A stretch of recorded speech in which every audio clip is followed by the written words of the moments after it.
journey. I think that this presentation is sort of geared towards the first stages of what I shared with Andrew. If there's an interest for sort of deeper dive and a much more technical conversation, that's certainly one we can have. But I think it's too daunting to begin there. And it's certainly not what I would advise that we jump into something, like a federal funding opportunity that's hundreds of pages long and would not be entertaining for your lunch hour. So as Andrew said, I'm Laura Loveday. I work for Culpeper County. I am currently their special projects and grants administrator. But that is not how my journey with Culpeper began. My background is in urban planning and in economic development. I came to Culpeper County fresh out of college as a baby urban planner. And I will say, urban planners sort of end up in a specialty. There's urban planners that love transportation. There's urban planners that love environmental preservation. And there's urban planners that love historic preservation and short-term zoning, those sort of issues, building, and long-term. I thought I would come here and be most interested in historic preservation, but what I ended up being really passionate about was long-term planning. So for me, what that meant was finding gaps and coming up with multi-year plans to fill them within the community. You might imagine being married to me and restoring a historic home with me is not much fun when I'm excellent at finding gaps and coming up with multi-year plans on how to fill them. So I was working in the planning department. I wrote both the 2015 and the 2010 comprehensive plans for Culpeper County. Those are 5-year development plans. And what I found was that of all of our goals and objectives, we didn't have enough money to achieve hardly any of them. I don't find in my work that a lot of people end up as grant writers from the start. You don't, wake up one day and be like, I want to be a grant writer. Typically, you've found a need, there is a gap, you don't have the funding to achieve your goals, and so grant writing is what you end up doing to help fill the gap, fill the need, find the funding, implement the project, and hopefully make an impact in your community. That certainly was how I ended up writing my first grant. I love talking about grants. I'll talk about grants with you offline, outside this meeting. If you have to tell me to stop talking about grants today, I'll understand. We can have like a, 2.0 conversation. It really is something I'm very, very passionate about. So types of grants. And a lot of these slides came from Andrew's direction on what he thought you all might like to hear about. I say that there's not a lot of black and white rules with grants. There's gray area. So a lot of times, I won't use words like always or never, but typically, there's 2 types of grants. Your operations, that's what would pay for your rent, your salaries, your utilities, and then there's programs and projects. Unfortunately for nonprofits, operations are much, much harder to fund through grants. There's not as many opportunities available, although there is one hyper-local through the Path Foundation that does some unrestricted funding. We can talk about that later. But you're not going to find them as frequently. Even in local government, there aren't as many operational opportunities. I have 2 right now, one through the Opioid Abatement Authority that pays for our recovery court staff, and one through the Department of Justice that pays for SROs in our schools. Outside of that, most of my grants also are projects and programs. Funders like them because they typically tend to be like a one and done. I'm gonna buy you this piece of equipment and you're gonna use it, and you're gonna send me the invoice, and then you're gonna tell me how much it changed your lives, and then we're done. Things like salaries and utilities, they often come with a requirement that you have a sustainment plan in place. What they wanna know is once my funding goes away, how are you gonna pay your light bill? How are you gonna pay your rent? How are you gonna pay your staff? So if there's a way that you can take your income and revenues and put it towards your operations, then look towards grants to fill the gaps in your programs and projects, I think you'll be much more successful. There's 3 common sources of grants: foundations, state and federal. I work in all three. Probably most people in this room, maybe outside of like the battlefields, would be working in foundational grants only, which there's nothing wrong with that. We have some excellent foundations present. You represent a lot of excellent foundations, but you're just, typically your eligibility is not going to be there for a lot of state and federal, although case by case, it may be. See, again, maybe, sometimes, not always, never.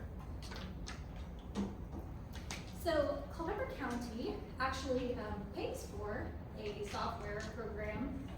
It used to be called eCivis. We were an early adopter. Now it's been bought out by Unigrants. Because we were early adopters in this program and we pay for it annually, we can extend our subscription to an unlimited number of users. So I think this is going to be my top recommendation for somewhere you should be searching for grants. I can get you set up within the platform, and really we just say, do you work to the benefit of Culpeper County? Anybody in Culpeper County? Program that's regional?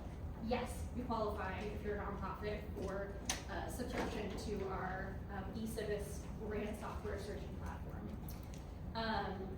And what that looks like, I'm not going to do a full demonstration, although certainly we can work with eCivis and get you guys set up with a user demonstration if you'd be interested.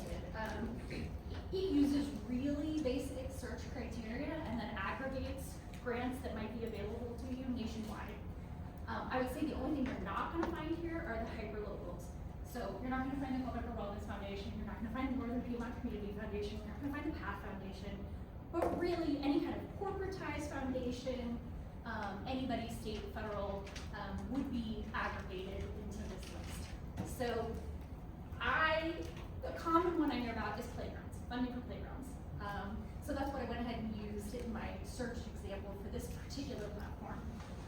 And it's going to populate for you a lot of grants. My one hot tip, you must go to other and tell it that you want it to only tell you what's upcoming, because it'll tell you grants that were funded 10 years ago, which can be useful if you're a nerd like me and you like to read about grants that were available in the past or read successful applications, but it's not useful if you're looking at realistic funding opportunities that may exist to you today. So you have to change your setting. You can also, filter it out by who's eligible to apply. I'm going to click local government, you're going to click nonprofit.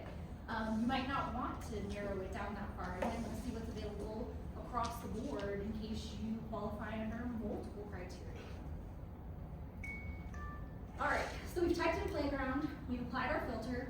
We only want to know what's upcoming, so you can see that in the due date category. Some of these opportunities roll annually until the funds are expended. Some of them have upcoming deadlines. And one thing I kind of want to point out is you notice a lot of them are corporate. I see a bank, PNC, Waste Management, Dunkin' Donuts, Raising Cane's. There's a lot of corporate grant opportunities that exist. Once you found one that is of particular interest to you, and you're probably going to have to read through quite a few of them, I clicked on the top link, which was the Dunkin' Donuts. I want to know more about playgrounds or play structures that Dunkin' Donuts is willing to fund, because we have a Dunkin' Donuts in Culpeper, so that makes me think we might be eligible. Some of them you're going to click on and it's going to say, open only to residents of Nebraska. There might be an entity you've never heard of before. What did the score represent? I think it was how closely it met the search criteria. So like Dunkin' Donuts gets 100%. So some of them, I don't know, try to think of I might type in like children's programs, and maybe it wouldn't score as highly because that's not giving it quite the same specificity as playground. But so when I look at each opportunity, I'm going to make sure that I'm one of the eligible applicants. I can go to more information. Some of them will give you historic resources of previously funded projects. Obviously, you still have a lot of research and reading to do. I'm not saying this is for sure your opportunity. I was hoping Jeff would be here today because when I read this and I was reading it, and if they want to work with hospitals, I was like, oh my gosh, that would be so fun. I should actually write this one. I was just using it as an example. But like maybe the hospital has a space that we could build out. Either what did they say they want to build? Oh, building play spaces healing gardens, teen focus rooms, playgrounds, play equipment. Sounds fantastic. That's something I'd like to work on. But it is an example of corporate foundations that want to fund projects locally. So I pulled just a bunch of different opportunities that I have worked with directly in Culpeper County that exist. But I think, the message here is a lot of corporations have grant-making foundations. And you might already have relationships with a corporation through the work that you do that you really should research to see whether or not they make charitable contributions. Spark Good just gave our sheriff's office $1,000. It's going to go towards Project Lifesaver. The National Association of Realtors funded a dog park program in Culpeper County, working with Lowe's, hopefully out at the Harbor Center. Who knew Dollar General had a literacy foundation? That was one that I wrote years ago for my children's elementary school. Keep Pennsylvania Beautiful. That was a wild card one. Keep Pennsylvania Beautiful is a Martin's and Giants Food Corporation nonprofit charitable foundation. And because we have a Martin's in Culpeper, we were eligible for $25,000 from the Keep Pennsylvania Beautiful Foundation. Rappahannock Electric Cooperative does annual giving. PetSmart has a local charity, and then AARP, which I'm glad to, but I've never been successful. So let me know if it works for you.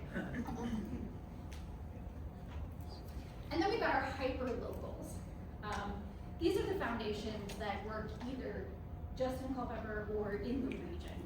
I think most of us who've been successful in grant writing probably are well aware of these foundations.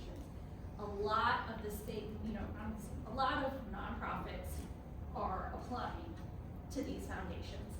It's not uncommon to hear locally for us that, if you've achieved an award, it's gonna be from one of these big players. UVA Health, I'm not sure, I don't think I've looked at the criteria since it was under Novant. They might be invitation only. There might be some parameters. Did you get one for Culpeper County? Do you remember if it was invitation only? Okay. So great. All great opportunities. The PATH Foundation is the one I mentioned that has operational expenses or sort of more undefined operational expenses once a year, where they understand that there is a need for nonprofits to sometimes fund salaries, overhead. Or it's twice a year. Oh, it is? Fantastic. It's twice a year now. Once in February, I think, and then once in July. Right. That's really a one-of unique opportunity that we have in this region that doesn't exist in a lot of other places. But again, your sustainment plan is going to be really critical to accessing those funds, because your sustainment plan should never be, we're going to apply for more grants. Just FYI. Culpeper Wellness Foundation just closed their annual Healthy Living grant opportunities last week. Awards up to $10,000. Piedmont has a lot of different opportunities, some applicable to Culpeper, some regional, some more Rappahannock and Fauquier County, but they do work within Culpeper County and do have an annual Culpeper fund that some of us got phone calls about this morning. Faith, anybody else get one? One of my dog park project was gonna come up, so I got an award this morning. Okay, so how funders evaluate proposals. I like to think of grants like board games. There are a lot of different board games, a lot of different grants.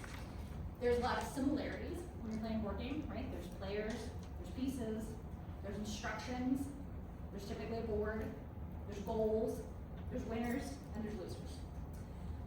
But you have to read the rules for every single game to understand what the objectives are of that particular game and how to win. So you're gonna see commonalities amongst grant proposals. You're gonna have to provide your organizational information. The depth and breadth of that really depends on the opportunity.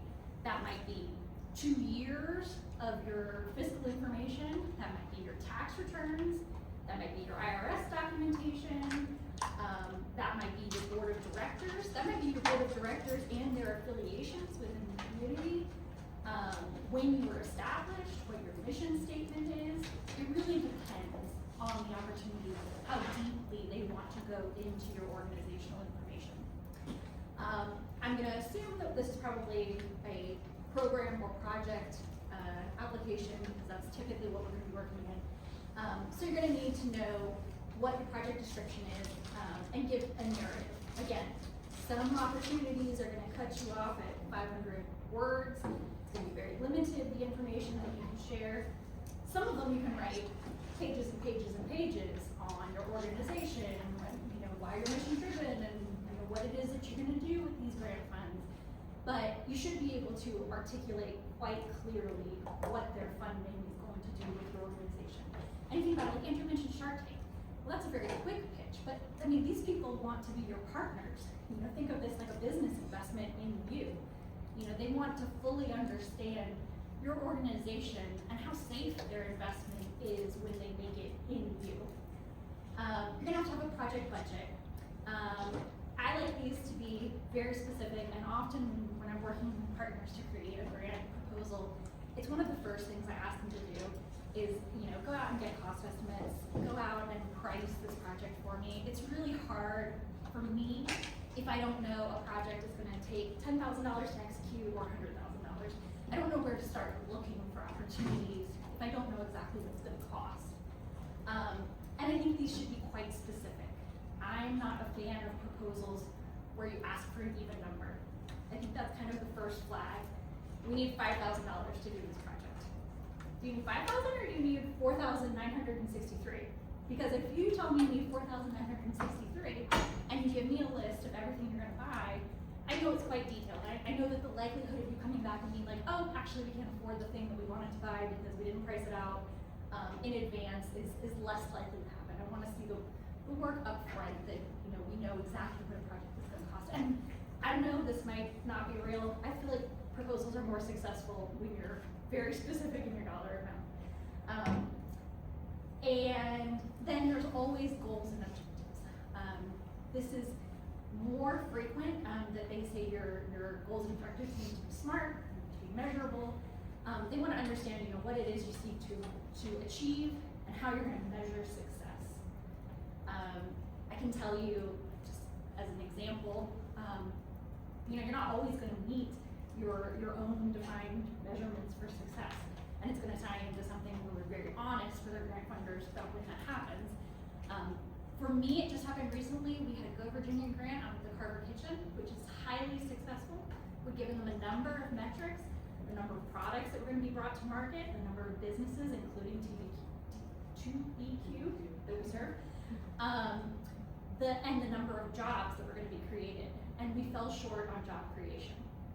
So, not meeting your goals and objectives isn't necessarily, you know, a death blow. They're not, you know, it's not to say they're not gonna fund you again if you don't, but it gives you something to strive for, and it gives you something to measure your project against, to see if you've achieved what it was, the number of people that you intended to serve, or the outcomes that you projected would come from their making an investment in you.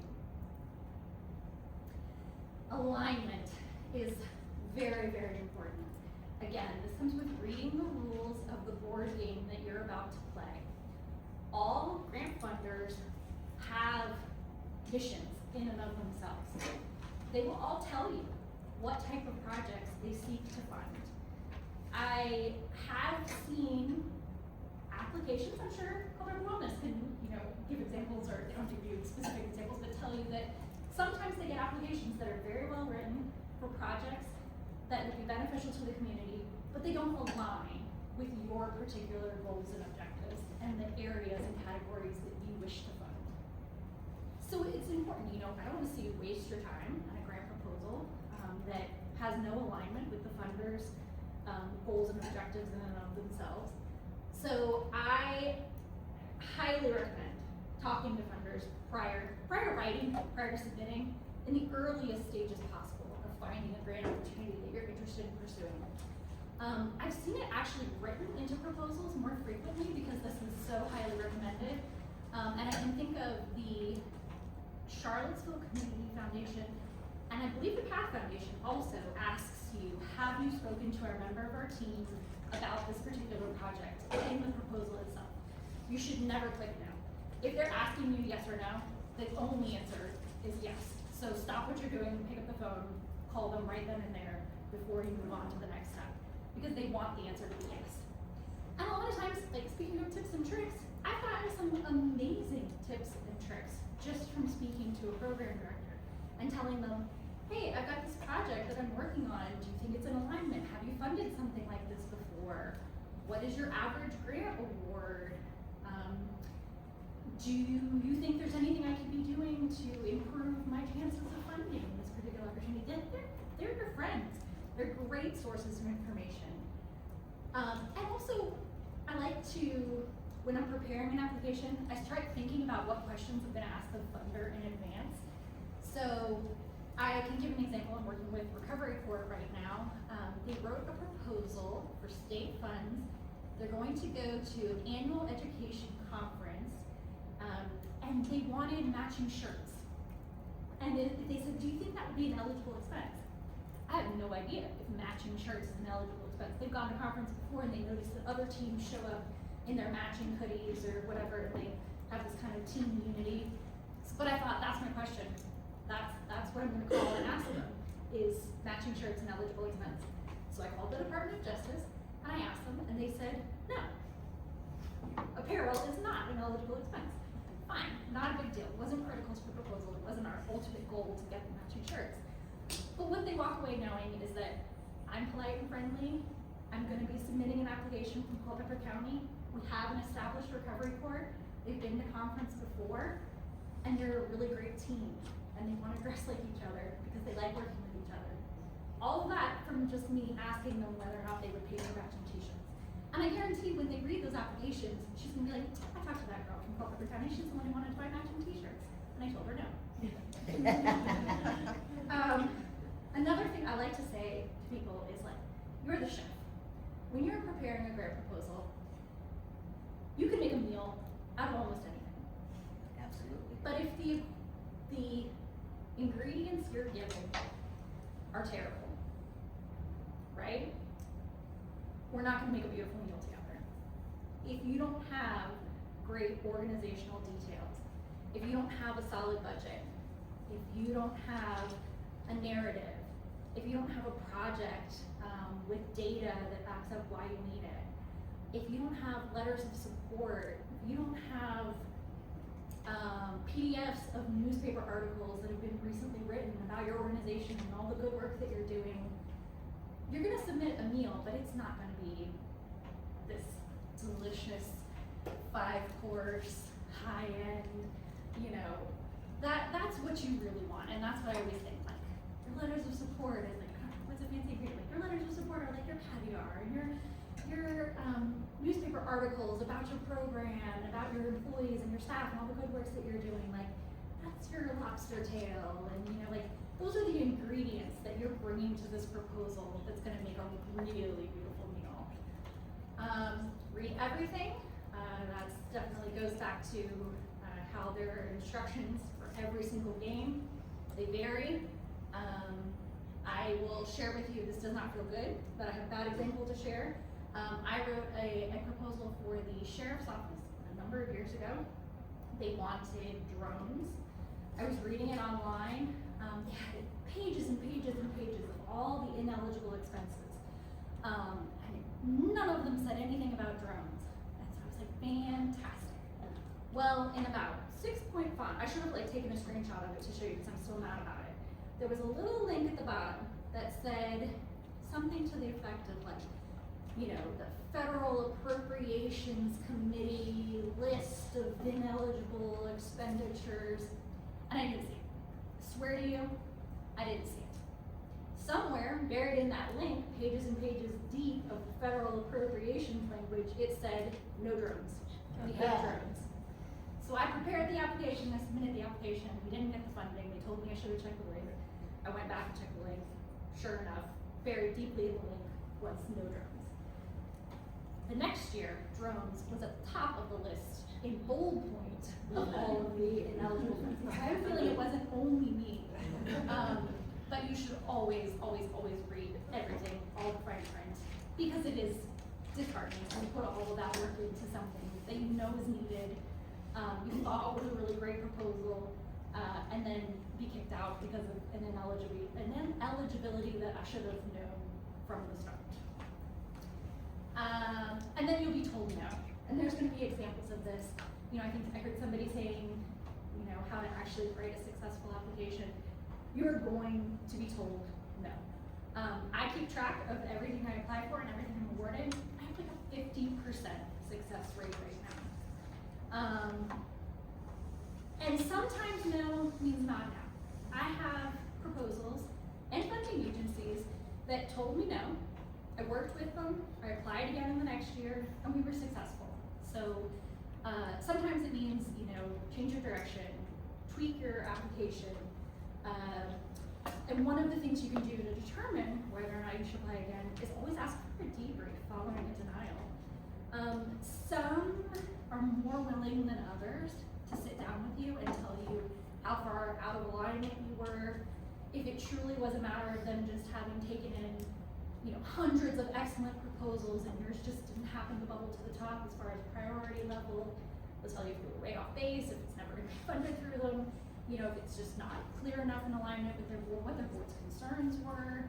I found a lot of really interesting tips and tricks come out of this conversation, but it is hard to have, and it is hard to ask why your project wasn't successful, but it is an excellent learning opportunity. This was one of my no's. This is the kitchen at Carver. Highly successful, helping many, many startup businesses, feeding hundreds of individuals in our community. I cannot tell you how many times I was told no. For years, I was told no.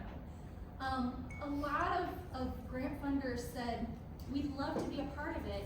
Once you've secured nearly all of your funding, let us know. We're happy to do like $10,000 and come cut the ribbon with you. I couldn't find that first person who was willing to drill in the concrete of a 1948 school to determine whether or not the plumbing was feasible. Nobody wanted to give money for that first step. Nobody wanted to be the first person in the door to fund this project. But we kept applying, and we kept tweaking our narrative, and we kept asking what was missing in the community. One of the first things that became apparent was a need for food trucks to be inspected. Working with the Virginia Department of Health, there was no facility available in the region for food trucks to be inspected.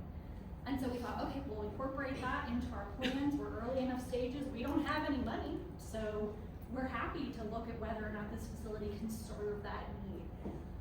And then, honestly, our biggest funding opportunity came through COVID. We had two things that happened: the supply chain issues, and we had nowhere locally to aggregate food that was produced here that could be distributed. And our vaccination injections needed cold storage, and we didn't have facilities in Culpeper that could hold the vaccines to a large enough degree that we wouldn't have to keep bringing in multiple deliveries and capping off our injection site, you know, appointments. And so we went back during COVID and said, we think we can solve some real problems here by having this community available. Not just the job creation, not just feeding people, but also serving greater purposes and also having some like real sustainability, you know, plans in place should something like this happen again. And then this was when it was sort of a snowball. Once we got that first industrial revolution financing from the Department of Housing and Development, all of the other grant opportunities sort of came, not fast, but rolling in at a steady enough pace that we were able to build out phase one. And this kitchen is now an operating nonprofit. They've just secured a $1.2 million grant all on their own from USDA that will triple the size of their operations. When I'm first working with nonprofits, I like to tell everybody to start small and execute it really well. I mean, think about yourself building a grant resume. I have talked to nonprofits that want to hit the ground running. They want to apply for $50,000, $100,000, $200,000. They want to build up their staffs. They want to lease space, and it's too much too soon. You don't have that resume behind you that shows you can be really careful and intelligent with someone else's money. Start with 2,500, start with 5,000, start under 10, please, and execute it to perfection. Everything from your conversations with the grant makers to the way that you are keeping track of your expenditures, the way that we're going to talk about the way that you thank them, the way that you publish your successes and make them known within the community. And also the grant funding community is quite small. I mean, those of us working within it can be really collaborative, but also the funders themselves. And they're very aware of each other's opportunities, and they're very aware of each other's successes and failures. And so I hate to say it, but you can easily try to run too far, too fast, too soon, and burn a bridge, and it will have an impact in the grant funding community around you because it will become known if it was unsuccessful, if it wasn't closed out properly. So it's just cautionary tale, but take a small bite first. Try something little. Do it really well. Put it on your resume. You have successfully implemented a grant, made a difference in the community, no matter how small. And some of my smallest grants are some of the most fun. Honestly, we're going to talk about some of those too. We always avoid the field of dreams model in grants. We never say, if we build it, they will come. Andrew right now is fundraising for a expansion to the youth services, right? I would not expect you to pursue grant funds and say, if we renovate our youth services division, people from counties around, states around are gonna come to Culpeper. They're gonna be so impressed. We just know it. Thousands of people will come here to see our youth services once you've given us this money. Because if you don't know if you built it, they will come and they will say, really? Have you done surveys? Have they written letters? How do you know if you build it, they will come? And you're gonna go, oh, BRB, let me actually tamp that down and be a little bit more realistic. So, grant funders love to solve existing problems, rather than, if we build it, they will come. They love to be the person that says, oh, all of your youth services programs are full, standing room only. You have to turn people away at the door, but if you renovate and you have more space, you'll be able to help more people who are already showing demand for this. Like, that's solving a problem in their eyes. They love that. That's their favorite thing to do. You should also avoid mission creep. So, what would be a good example of mission creep? Andrew opens up, sorry I'm confusing him, opens up East of us tomorrow, and there's an opportunity from the Tap Dancing Federation of America, and they want to partner with libraries across America to install wooden floors and host tap dancing competitions. And maybe you're like, $400,000 to host tap dancing competitions? Yes, please, I would love to have that money. But is that really within the mission of the library? Is it going to be disruptive to our patients to listen to music and tap dancing? What happens in 2 years when the funding goes away and your floor looks terrible and it's all scuffed up in hardwood? You've creeped too far away from your mission because you were chasing a grant opportunity that didn't align with you, which is just as important as whether or not you align with them. Grant writing is a team sport. That's something I'm going to encourage you all to talk with others in the community that are also pursuing grant funding. I think there's maybe a sentiment that if you talk about your good idea and who you're pursuing funding through, that someone else will pursue that same amount of funding. So you should just be quiet and not tell anybody that Path Foundation has a really good grant open right now. And that's not the case, because ultimately great ideas are always great ideas. You're going to be successful or not. You should be working together. Sharing ideas with each other is how we find out about other opportunities. Maybe I'm not going to pursue this grant, but I know about your organization, and I think it would be a really good fit for you. I think it's really important to keep the conversation going amongst entities that are pursuing grant funding, and don't try to do it all by yourself. It really is a team sport. So when I say great ideas are always great ideas, just because you've heard of a funder funding an idea once, doesn't mean it's one and done. If they funded it once, they'll probably fund it again. I get a lot of great ideas from other communities, and I don't wanna say I don't copy their proposals, but I will steal an idea. If it's an exceptional idea and I think Culpeper needs it, there's nothing wrong with going to that same funder and saying, I saw what you did in Madison County and I absolutely love it, and I think we could use it here in Culpeper.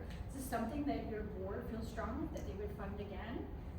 Because oftentimes it meets their intent. It's something they feel strongly about too, especially if it's been highly successful and well received. Replication of a success is success. And then talk about your needs often.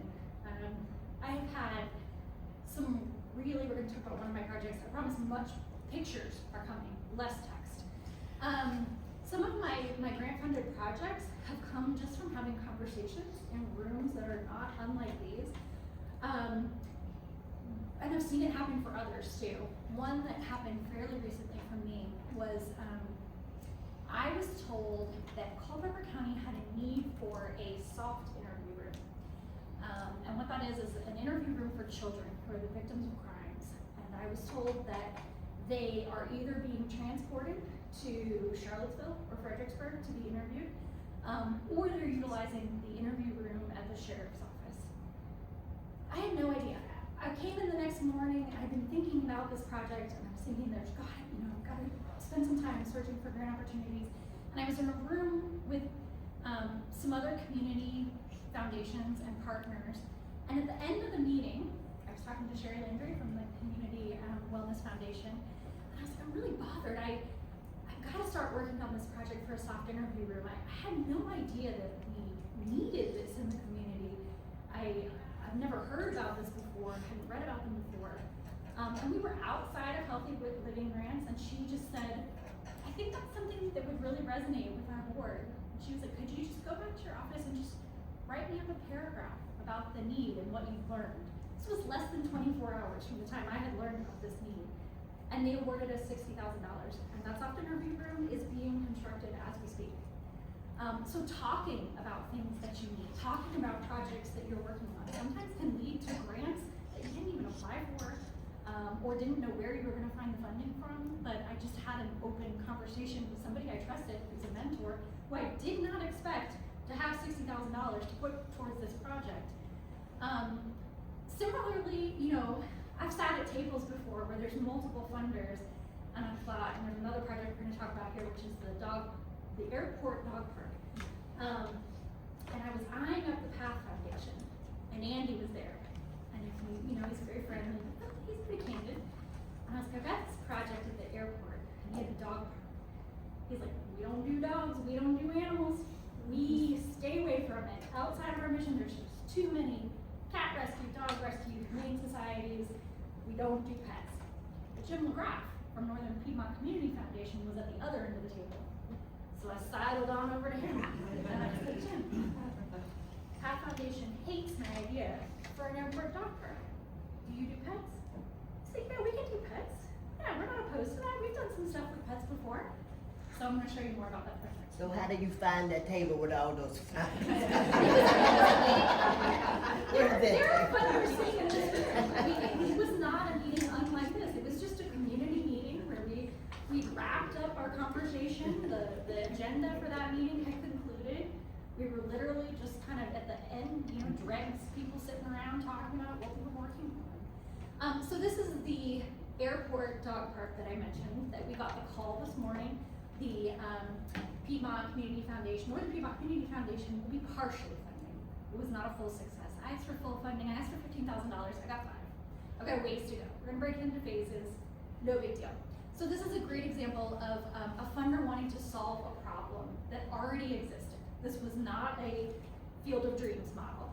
I was sitting in another meeting of department heads one morning, and the airport manager said, we have this nonprofit group called Soup's Army, and they get these pilots to volunteer volunteer their time to fly to all of these overcrowded animal shelters in the South, and they create these like volunteer chains where they'll bring them up north to an airport, and then a van shows up and they'll start moving them. They also do rescues out of like flood-prone areas, natural disasters, things where there's an aggregation of animals that are at risk if they're not transported elsewhere to shelters or rescue societies that can then care for them or move them to the next leg of their journey. So she's not asking for a grant, she's just talking. And she said, you know, and they're pulling these animals off the flights, and you know, the volunteers are sometimes there for hours waiting for the van or the next pilot to come. And you know, they're walking them, the dogs are all kind of freaked out by the plane and stuff. And I started emailing her from the meeting, and I was like, I think that would be a really good grant proposal. Do you have a space that you could create, like a little dog park at the airport where these rescue flights could take their animals? Maybe we could put in like a gazebo for shade and a watering station. And she was like, yes, I love it. She went to her board, she checked with the FAA, which I guess has to weigh in on whether or not it's safe. I got green lights from everybody, and we quickly put together a proposal, and we partnered with a nonprofit, so local government and nonprofit, because we own the property, but they're the ones doing the work, to solve a problem that already existed. Okay, these are two examples locally, but I do this all the time. I steal ideas from everywhere else, continuously. If I find a board that tells me who grant funded a project, I take a picture of it.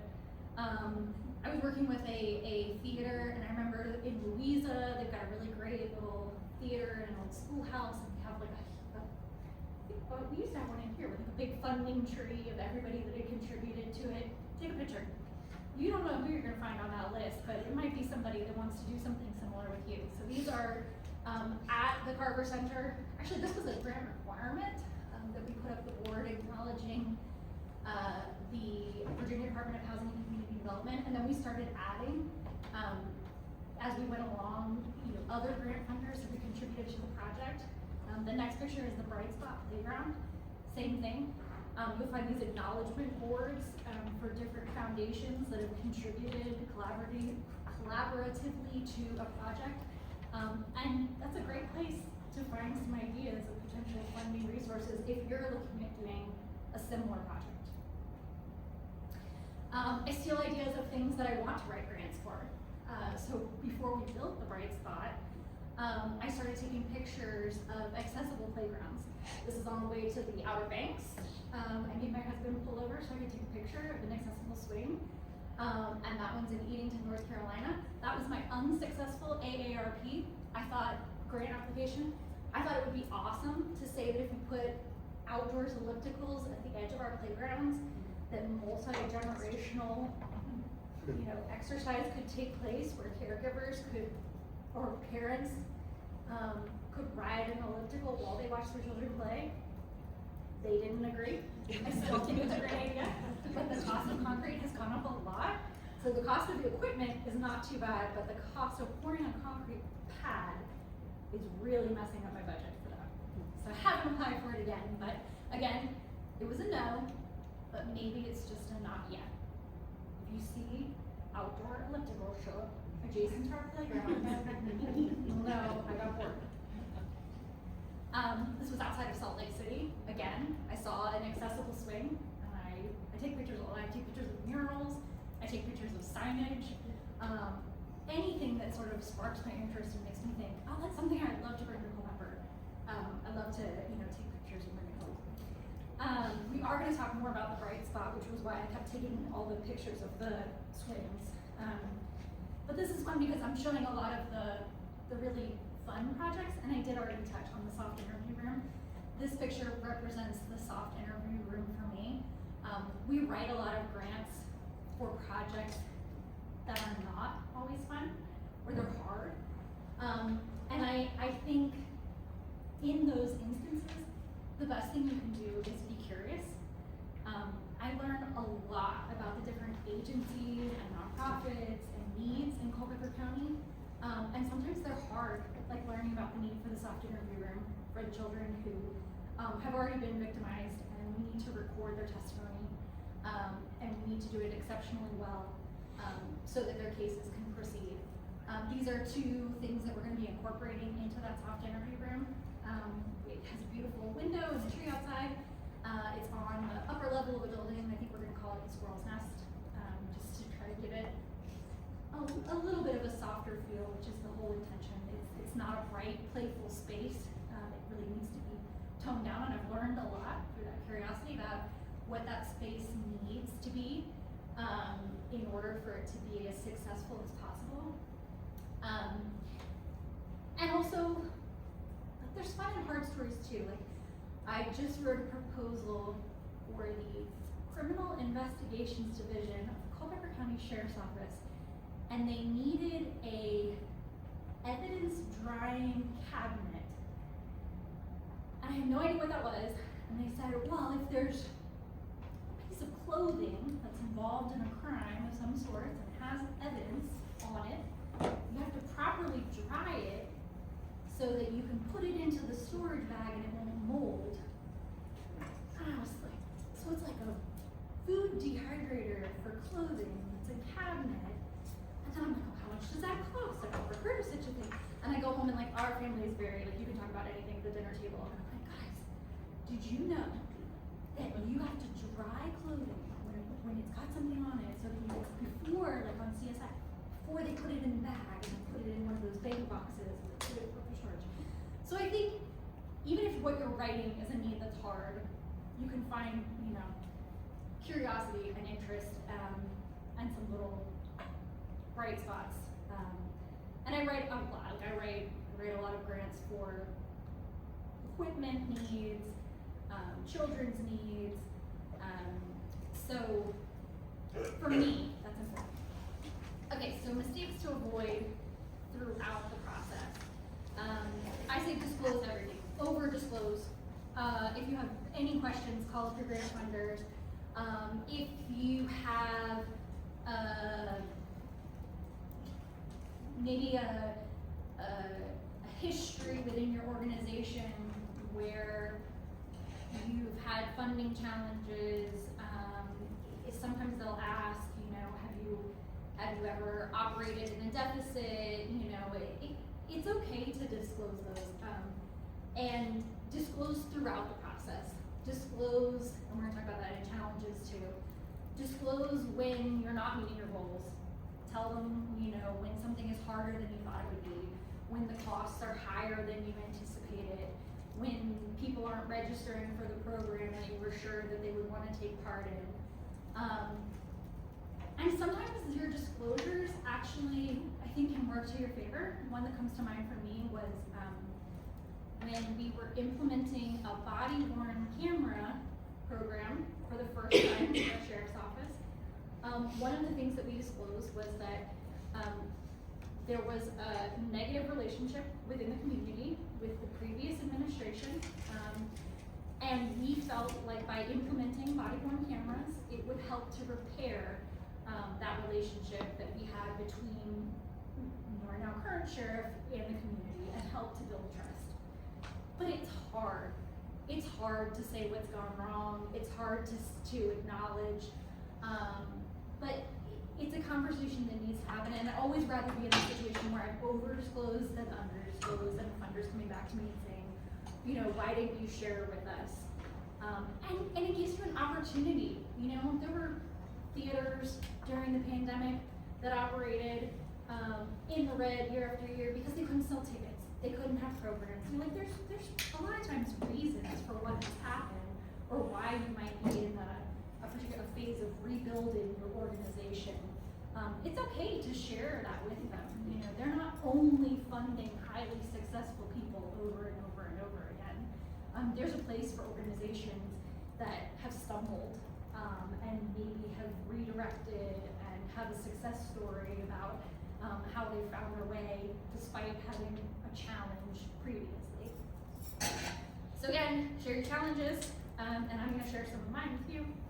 And ask funders what their love languages. These little asterisks are so that I know I've got pictures that go with these thoughts.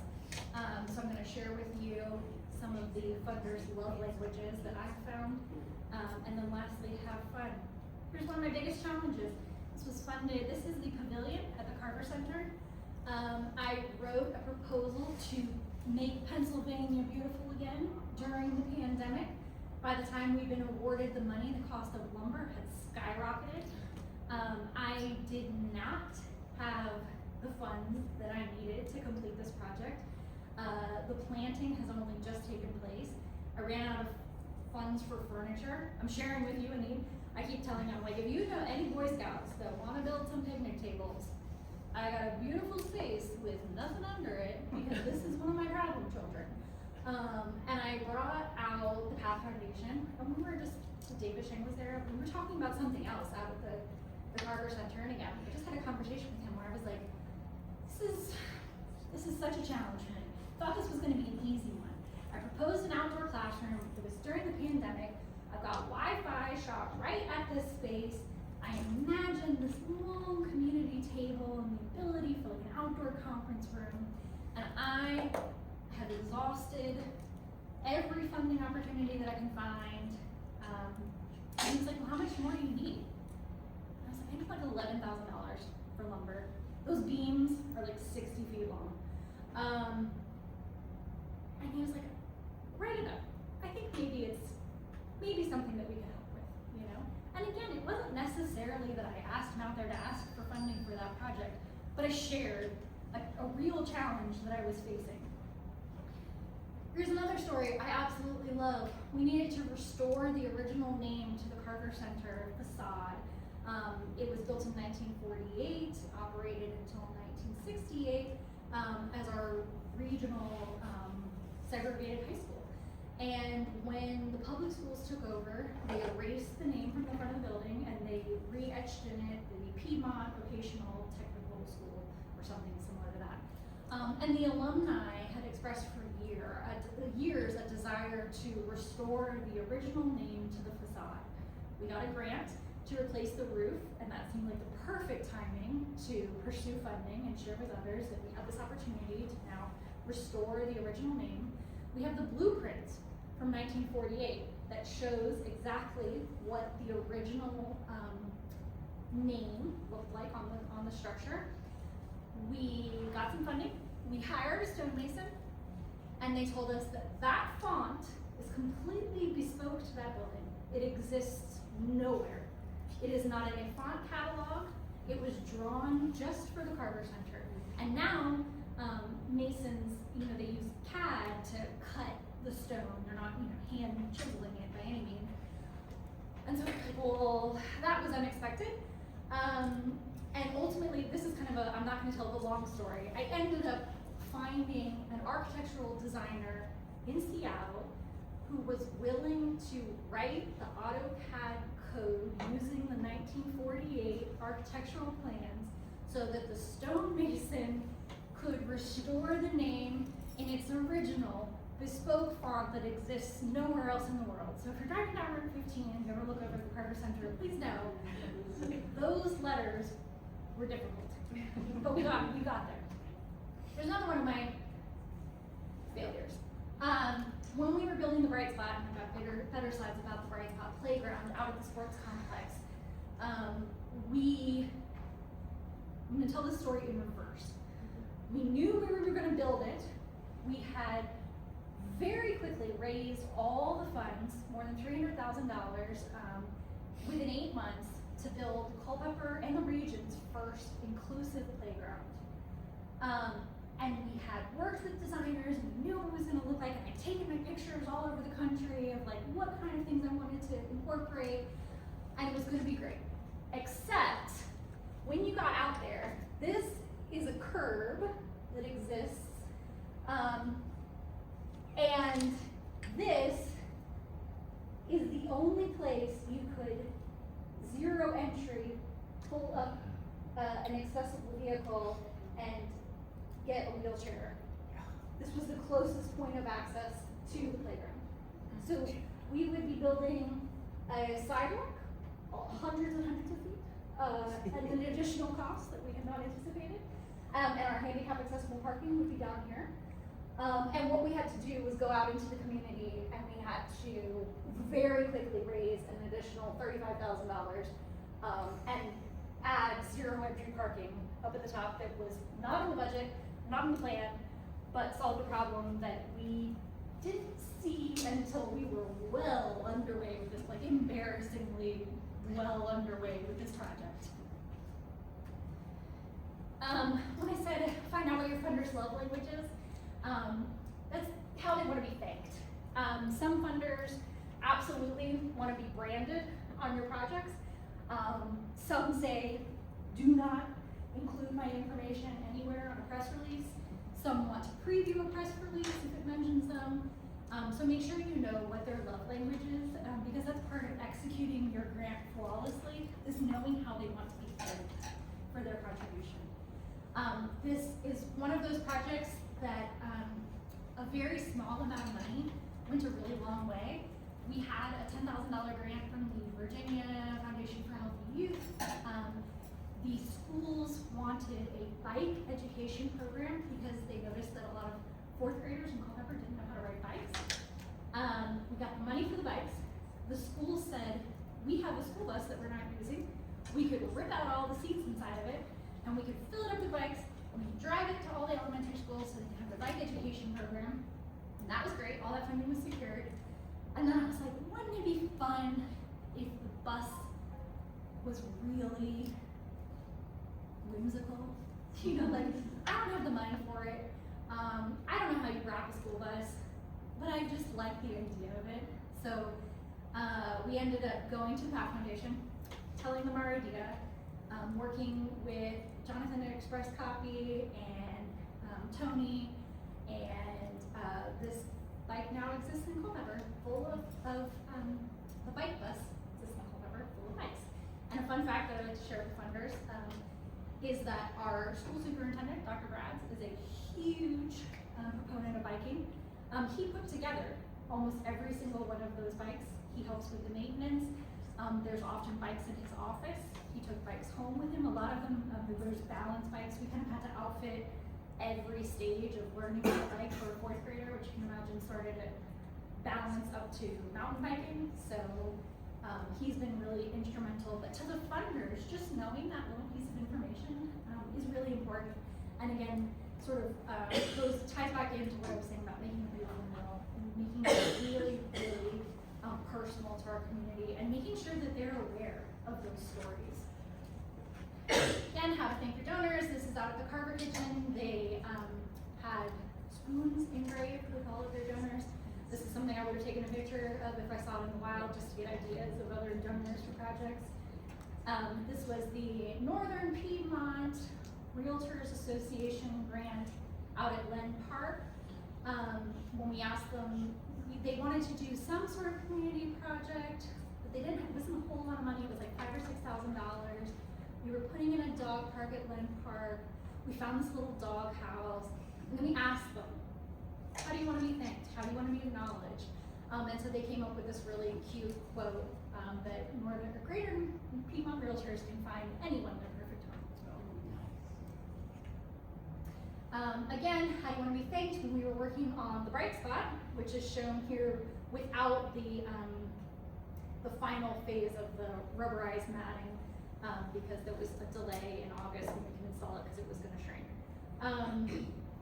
We were getting individual donations for each specific component out at the playground. And we had one local foundation, and they said, we would like to give $15,000 if you can put our name on the train. So we had to work with the manufacturer and say, can you put somebody's name? I think it used to say something like Railway Express or Fun Times Express or something. They're like, we don't want that. We needed to say their last name because we really want their money. And they were like, great, no problem. We also made t-shirts. So my bespoke story, if you don't know, if you weren't in the community at the time, the Bright Spot is named after Leanne Bright. She is a local Culpeper County resident, a young woman. She's probably in her 20s now. A wheelchair user, and her family had been saving to purchase a wheelchair accessible swing and have it installed in Culpeper. They came to us and asked if it was something that once they'd saved up some money and they thought they had enough, if it was something that we could implement at one of our parks. And so we went out, and we went to every single park in Culpeper County, and there was not a single one where you could reach a swing set without leaving the paved trails, without crossing mulch, or terrain, or a steep hillside. We should have thought this process through from getting it the moment we got out of our cars, which would have saved us the hassle with the curb cut situation. But we didn't. We just showed up at the gates of the park and said, okay, I'm a wheelchair user. Where can I put a swing? And there was nowhere. That's how we started the Bright Spot, because we had a problem we needed to solve. And the community rallied behind that idea. Another super fun one, start little, was our I Voted sticker contest. I think this took place in about 2018. The registrar, stealing an idea from somewhere else, said, I saw an idea out of Brooklyn, New York, where they had kids participate in a contest to come up with the sticker design for the voter registry, or for the I Voted stickers. He said, I'd love to do that in Culpeper, but I don't have money in my budget. I think the traditional I Voted stickers cost like 5 cents for 1,000. And he was like, I don't know, I need like $1,000, $1,500, remember, so we priced having custom stickers printed. We went again to the Path Foundation, and we were like, we just have this really fun idea. We want to host an I Voted sticker drawing contest locally. It's not going to be much money. We just think it would be something fun, like call them like palette cleansers, like between some of the really hard projects, if you can just do something fun. And they loved it. They were like, yeah, absolutely. The little girl that won was featured on the CBS Evening News. They came to Culpeper and did a whole story on election day. The stickers have been in use for years. I don't know if anybody on the 21st still got one of these stickers, but We're out. Oof. We've got future voters, but we have no I voters.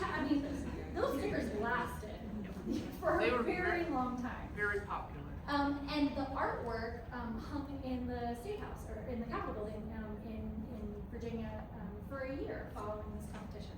So sometimes these like little tiny small grants that you might think are maybe not as worthwhile, maybe not as important on your list of things to pursue, can turn out to be something phenomenal for your community, and resulted in a great deal of PR and years of cute stickers. Again, this is a playground project that we did in partnership with Kaboom, a grant-funded playground up at Spillman Park. They asked that we get some input from our users, so we hosted some sessions with children in the area to ask them what they would like to see in their playground. Some of my favorite ideas were carpeting and air conditioning. I don't recall what she was showing me here, but she was very proud of it. That ended up being this rendering, which again, that swing, remember I'd taken pictures of it years before. I really wanted that swing. And this is from the internet, it's a terrible picture. I'm sorry, I didn't have time to drive by and take a better one. But this is the playground constructed today and being utilized. I promise I'm running way up against my time. I told you guys I would talk forever about grants. There are educational opportunities that exist. Andrew has one to show you through the library. This is the one that I took advantage of, and it was years into my journey of grant proposal writing. But Fort Hays State University offers a really good, it's like 6 or 8 week program for grant proposal writing. I recommend this opportunity to anybody. It's not terribly expensive. I want to say it's maybe less than $300. But it was really informative and gets way deeper into the nitty gritty, which I'm happy to do with you. But it's a college class, and so you're gonna write narratives, and then you're gonna get feedback, and so you're gonna be doing a lot deeper dive into the technical aspects of which sometimes aren't even as important in my mind. Like grammar's important, but your idea is more important to me. And my contact information, which I'm happy to share. This was my most recent grant award, because even though I never wanted to be a transportation planner, I've gotten to work in basically every aspect of planning.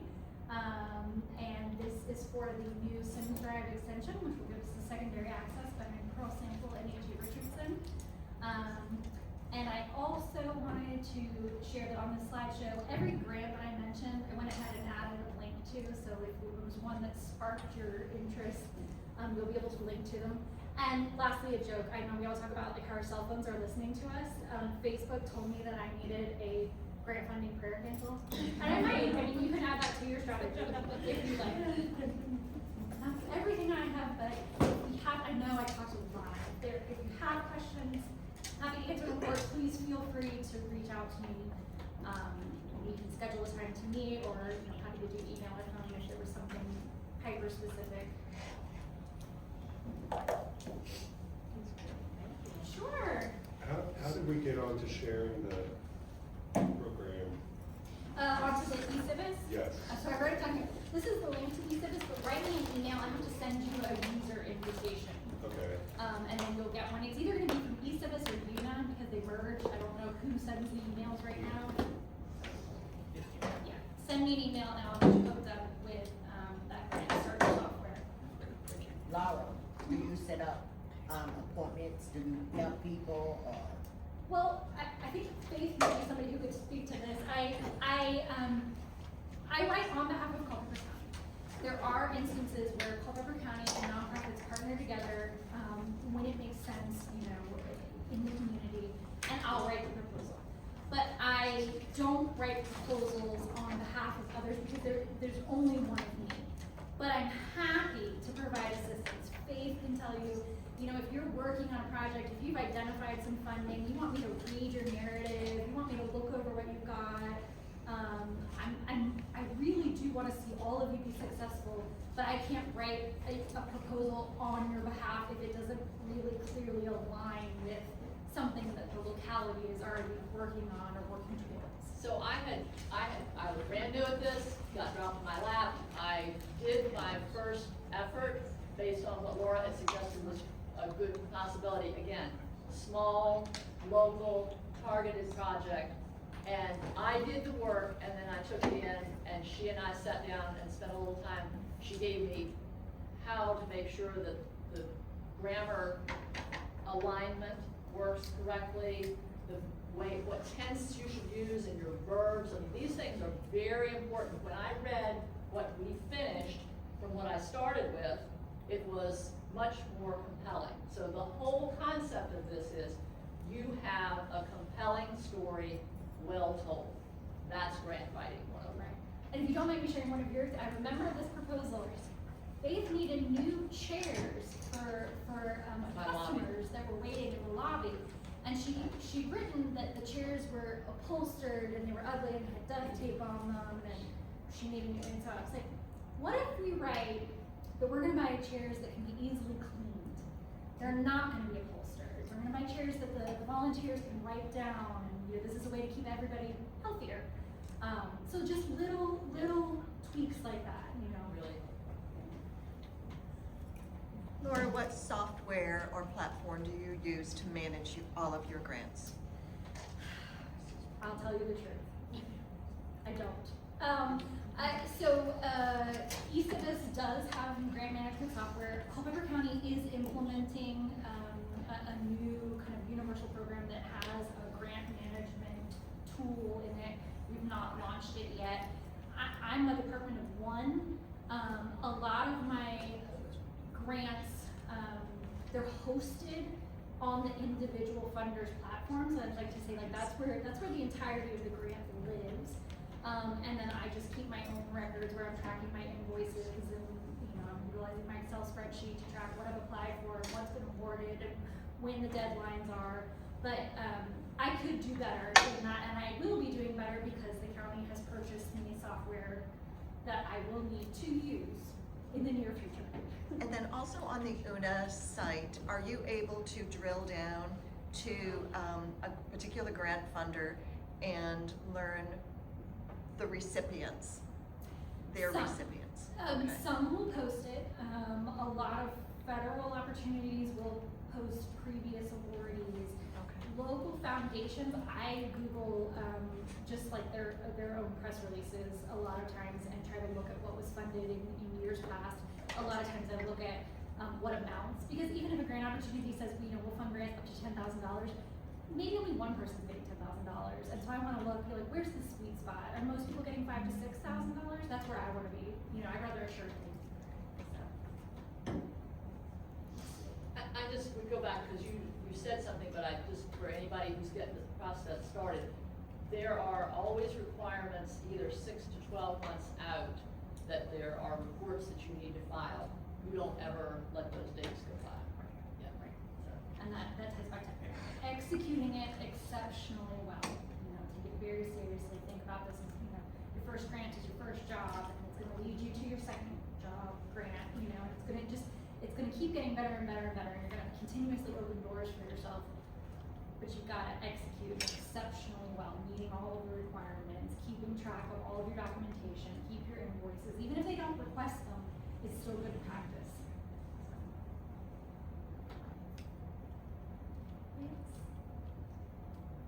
If you think of something after it, please reach out to me. You know where to find me. Thank you, Laura.